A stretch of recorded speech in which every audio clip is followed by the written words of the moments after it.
তো হ্যালো বন্ধুরা, আপনারা কেমন আছেন? তো বন্ধুরা, আপনাদের জন্য একটা গল্প নিয়ে এসেছি। গল্পর নামটি হলো রুম নাম্বার 513। এই গল্পটি অনেক ভয়ঙ্কর গল্প। বন্ধুরা, আপনারা দেখার জন্য ভালোভাবে একটু বসে থাকুন আর গল্পটি ভালোভাবে শুনবেন। অনেক বলেছি, আমার রুমটা ছোট হওয়া রুমে আমি একা থাকতাম।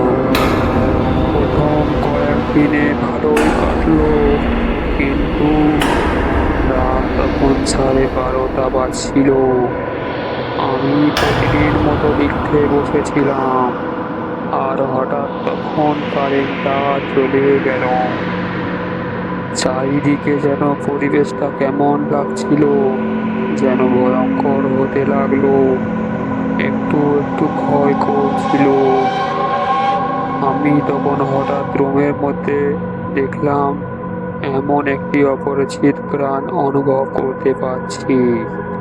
মনে হচ্ছে আমার পিছনে কেউ একজন দাঁড়িয়ে আছে।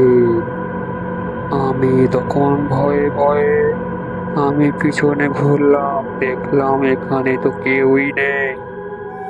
আমি ফের চুপচাপ রুমের মধ্যে শুয়ে পড়লাম।